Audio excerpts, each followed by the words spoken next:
Uju and Dinawe Maganadok. Welcome to the Red Lake Nation College Gikendaasowin podcast, an RLNC space to discuss topics on culture and language, history, community happenings, student spotlights, and more. This week in the studio, we have Red Lake Nation College Life Vision Coach, Dr. Bonnie Ekstrom, and RLNC Community Connections Program Coordinator, Shelly Knight, speaking with the new incoming RLNC Community Connections Program Coordinator, Tallie Large, on October 28, 2022. Red Lake Nation College would like to thank the National Endowment for the Humanities for their generous support in the creation of this podcast. We hope you enjoyed the podcast. Miigwech. Good morning. My name is Dr. Bonnie Ekstrom, and I am the Life Vision Coach / Counselor, as well as adjunct for psychology here at Red Lake Nation College. And I'm here with my coworkers to talk about our new extension program and coordinator. Yeah, hi, I'm Shelly Knight, and I am the current Community Connections Coordinator at Red Lake Nation College, but today is actually my last day, and so which brings us to this interview in which we'll be talking with the new Community Connections Coordinator, Tallie Large. Before we interview her, I just want to let you know a little bit about the program. It is a tribal college extension program funded by the USDA NIFA. And our mission for the program is to support Red Lake tribal sovereignty and self-determination in 4 areas. Those areas are culture, food, health, and education. And it's to create a sense of belonging to community and place. So I look forward to talking with Tallie here today about some of the exciting things she wants to do in the program. So, Tallie, one thing I'd love to ask you is, what would you want the Red Lake community to know about? Well, I come from down south. I'm a member of the Comanche Nation of Oklahoma.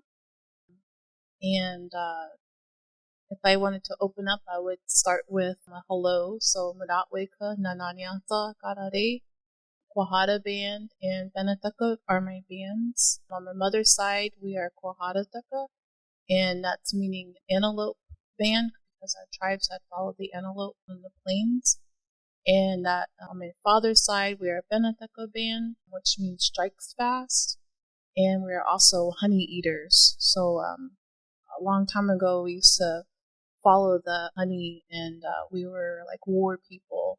So we were mostly on the front lines whenever the invaders came in. I'm a member of the Comanche Nation of Oklahoma, like I said before. Comanches call themselves Numina, similar to like the Ojibways call themselves Anishinaabe. Numina is meaning the people. We are Sundance people long ago, but from assimilation and over time, we have conformed into the Native American church. So a lot of practices today are mostly Native American church style. There's some that will do Sundance and maybe go up to Wyoming, because that's who we originally come from, are the Shoshone people. So we also Eastern Shoshone on my dad's side, but not enrolled. So yeah, those are original people.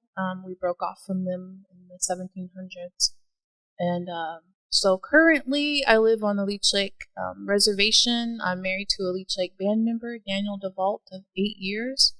We have 3 boys together, Danny, who is 6, and Frankie, who is 3, and my baby Joseph, who's 2 months old. I have 2 older boys from a previous relationship. They're living in Oklahoma right now. Chris is 22. They're both members of the Comanche Nation. And Nick, who's 19, he works out of the Wichita Mountains at a Mexican cantina, and he's a food prep, and he prides himself in making the best salsa. I moved up here in 2002, and in 2007, I met some really great Leech Lake people who worked with the community, and they actually became my culturally adopted parents, and they were both healers, and I learned a lot of different medicinal plants from my mom. I learned medicinal plants from my dad. They also taught me oral stories about Anishinaabe culture. They taught me language. They taught me identity. They adopted me into their their family, and I got to know their family. So from there on, I just kind of had family and integrated into the culture up here, and that just kind of led me to where I am today. So although I have like this Ojibwe side of me, and then I have like this Comanche side of me. There, I try to practice both sides as much as I can. So that's me in a nutshell. That's wonderful. Sounds like, yeah, beautiful, large family and so many connections to different communities. I do love to hear when so many different indigenous people extend kinship to one another. So it sounds like you have a lot of that as well. Yeah. So you've made a lot of connections with tribal nations, and how do you feel like you're connected to the Red Lake tribe in this region? Well, I think doing the work that I did with my mother, my culturally adopted mother and father, their work kind of led them to all over the place in different, like the nations that we have up here. So a lot of times it would be up in Red Lake. We would go and help up there, up here, Panema, Red Bee, Red Lake, wherever the help was needed. So a lot of times we'd come up here for certain ceremonies and big drums, and I got to know the elders and the community like that. So even though you're new here to our program, our extension program, you're certainly not new to the culture in the area. Not at all.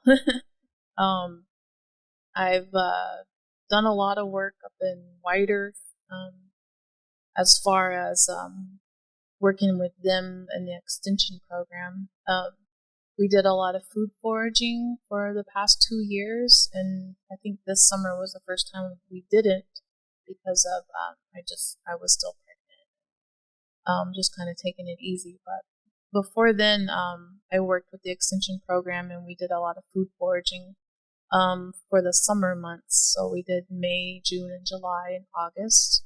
We went by seasons, and we just pretty much just went out to the woods, and we gathered things that we could, probably eat. And then somebody would bring deer meat or fish or, some kind of meat, and then we would cook with it, and we just had a big dinner, and we had a good time. So, yeah, that's one of my big passions is food foraging.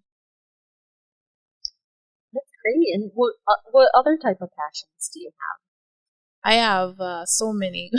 I mean, I've done just about, it feels like I've done everything, but what I do for my family, is kind of like what I do for the community too. So, if I'm doing something like beading for my family, then they're like, oh, can you come teach a beading class? I'm like, sure, I can do that. And then if I'm sewing, then, we'll do a lot of sewing projects together. I make baby rattles, adult size rattles, moccasins. I can do plain style. I can do pucker toe. I worked with a lot of the elementary schools at Leech Lake, we would do hand games. So it's not really moccasin games, but it's like the plain style hand games. I think I've done one up here at Red Lake College with Lucas. I come and taught the hand games because I know they go to AHEC every year, and they do the 2 or 3 types of hand games. And we did the plain style hand games, and it was a lot of fun. We had a lot of fun doing that. So I like teaching the youth that too, because they have a lot of fun with that, and they actually do their own hand games at the elementary schools and the communities and stuff like that. So it's fun to see them out there and having fun, and knowing that I taught them something and they can take it and run with it. I also make earrings, so I have like a small earring business called Kohada Waipa, meaning antelope bandwoman. So that's kind of what I was doing before. I like making birch bark earrings because I married into a birch bark family, and I always say that I get their leftovers. Whenever they make their baskets and they make their canoes. When I first met my husband, he made an 18-foot canoe and I got a lot of the leftovers, so I think that's why I kind of like tinkered around with birch bark. I just love the texture of it, the idea that you can do anything to it. You can make quill work, you can put beads on there, you can, do like wood burning, I really got into all of that stuff. So I kind of ran with it, and I begged them from time to time for birch bark because they really try to get like the really nice, beautiful birch. I enjoy working with it a lot. So yeah, I just kind of, whatever I pick up, and I can offer to other people. I enjoy teaching classes in the communities wherever I'm asked to do so. Yeah, it's wonderful that you have so much of that traditional knowledge that you can share with the community.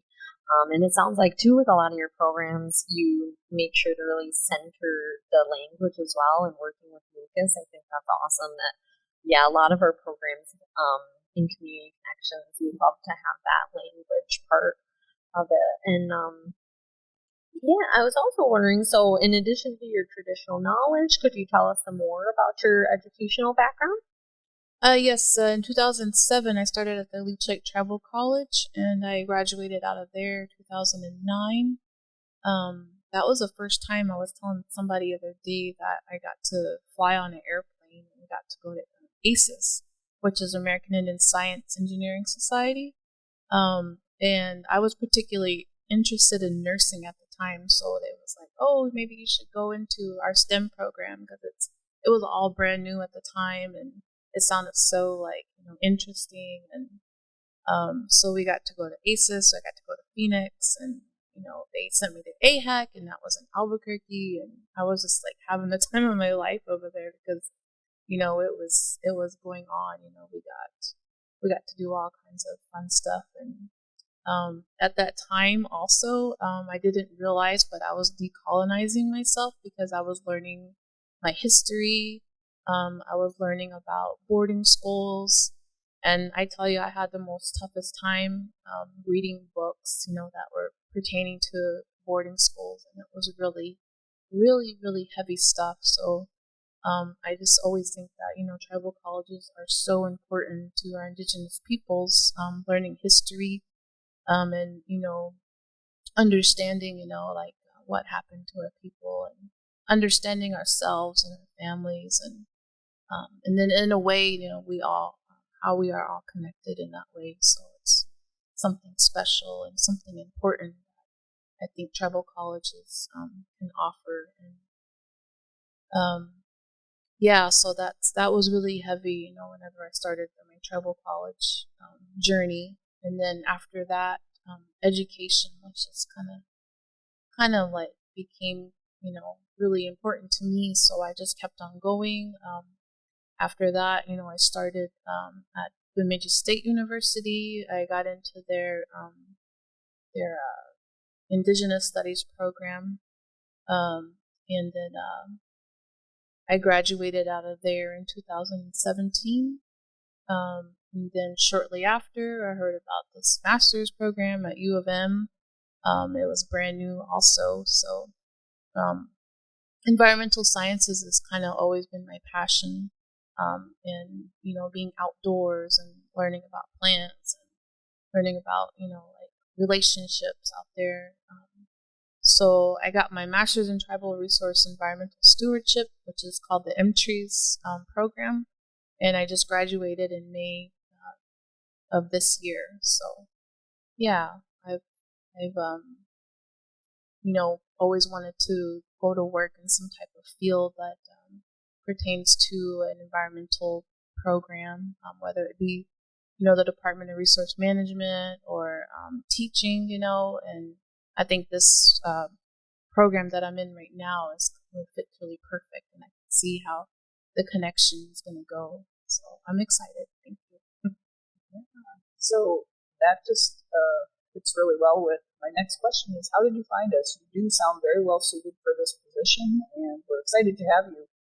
How is it that you found this program and just extension programs in general? Well, I think it was because I worked at the wider tribal community college and their extension program. So, I kind of like was asking them, like, how did you start doing this? Where did you get the monies to do it? Was connected with Bob Shimmick. He's kind of been a really good friend of my dad, and he would come around like when I first started, over at the tribal college. And then he started working over there at White Earth, and then so he invited me over to do the food foraging, and so we connected in that way, and I got to know all the people in Extension and how they work, and I got to see like their setup. They've got their own building for programs, for their gardens, their medicine gardens. They got their own kitchen and just like classes where they can teach different things that we do here similarly. So yeah, that's where I kind of learned about Extension, and I was just kind of messing around. I didn't really start work until January, and I just started putting my resumes out there, and pretty soon Floyd Jourdain got a hold of me, and he was like, "Hey, you want to interview for this?" And I'm like, "Sure." So it was like my first time that I put myself out there, and they're like, "Yeah, come on," So I signed the papers, and now I'm here. We're glad you were here. So what types of programs are you looking forward to offering? Food foraging. I think the first thing, that we're going to be doing in a couple weeks here is going out and looking for some maybe late fall type of plants, whatever we can find, that's still out there. There's a little bit that we can gather, and try and have like a get together, with some of the people around here. I know someone's going to bring in some deer meat, and hopefully we can get some fish from the Red Lake fisheries, and then we'll try to go out there and forage for what we can find, and even if we can't use it, then maybe we could still bring it and then just kind of show people like what to look for when we're out there, in the different seasons as they go by. Also, I enjoy doing the plant walks, and we got into salve making. So we were doing a lot with bear grease, coconut oil, anything more organic, like the olive oils, making different kinds of medicines. So I enjoy doing that also, making teas, out of things that we can find out in the woods. And like I said before, I learned a lot of that from these group of women that are actually from Canada. So I got to, over a series of 4 years, I got to hang out with a bunch of women from First Nations Rainy River of Canada. And a lot of people might know Kathy Bird, Edna Manitowabi, Laura Horton, and a lot of other different women that came. There was an elderly woman, Anna, from First Nations. I think she was 100 years old when she was teaching medicine class. And it was mostly like a group of women, but we had one man that came, and he brought his knowledge of taking apart an eagle. So we got to learn how to take apart an eagle, and traditionally, culturally, we got to learn songs and the protocols. When you handle an eagle, and protecting yourself, and there's only so much time when you're handling an eagle. It's a lot of work. I can't see doing it by myself. We had I think 12 of us that got to do that, and we did ceremony, and it was a really beautiful time. Just being out there with them women at medicine camp every year, I look forward to that. And every once in a while, they'll still ask, for help to do the medicine camp. So I've learned a lot with those ladies, and really grateful for those teachings that I got from them. So And I am happy to, like teach classes on that to other people as well. Yeah, so for my next question, it already sounds, I can hear it implied in what you're saying, some of the things you hope the community will gain from these programs, but would you like to explain to us, kind of some things you hope people take away from medicine camps and other programs you'd like to offer? Yeah, I mean, I look forward to, working with the community around here. And, I always, will encourage and connect with, the language, and to people who are going to be teaching, coming in to teach language and coming in to teach their traditions and their culture. And I'm just going to be that connection piece, and, just help people, connect each other. And because everything that we do, everything that we're going to be doing with classes and the teachings is always going to be connected to language. So we're definitely going to need all those language speakers.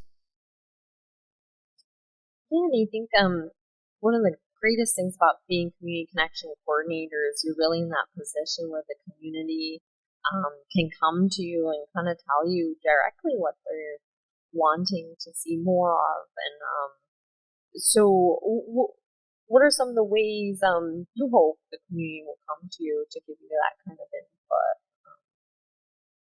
I guess, we'll be trying to do some surveys, and I'm not really sure how that's, would go down, because I know some surveys can be really dry and, time taking, and maybe we can do some technology with that where it can be fun, because, this is a technological a tech world. And so maybe we can, come up with something like alternative surveys, and just be interested in what alternatives are out there. Yeah, so what's the best way for them to reach you if they just want to get in touch? Phone, email? Yeah, by phone or email. Yeah. And they can come, of course, visit you here at the college. Yeah. Just kind of walk right in. Yep. Right here. Yeah. Yeah, I just want to say that it's been great working with Shelly Knight as my extension coordinator. I'm kind of under her wing. But one of the things I think that she was really good at is connecting with the community and getting out there. And we would do potlucks with people. We were invited to do things, and just learning and understanding the tribal programs that exist here, and the kind of things they already offer the community, and trying to work with them. So I think that's going to be a big part of us going forward, since we are a community connections extension program. So just getting to know the people in all of our tribal programs is kind of a critical piece, I think. So I'm hoping that we will have that opportunity to do that together, Tallie, and just continue to get to know, who is already serving our community in a major way. Yeah, I'm, really happy to be here. I think, this program and what you guys do here, is really, really interesting, and you guys, kind of got it going on compared to some other programs. And, I just am happy to be here and to share my knowledge, and, to get to know the community, and, to develop relationships, and, connect people together. So, yeah, language. Yeah.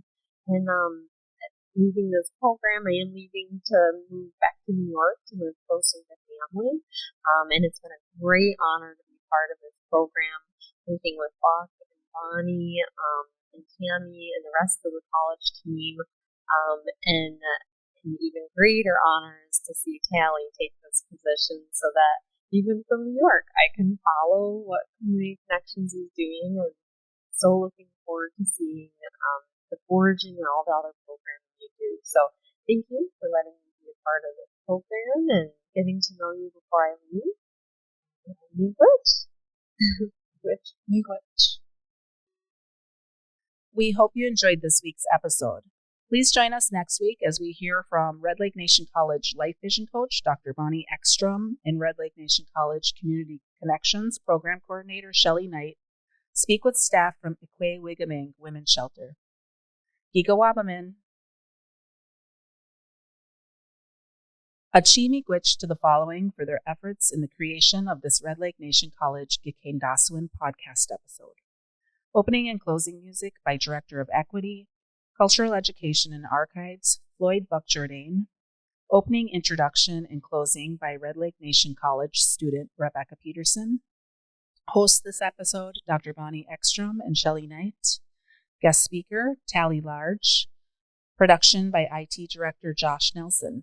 And a special thanks to the National Endowment for the Humanities of their generous support. Miigwech.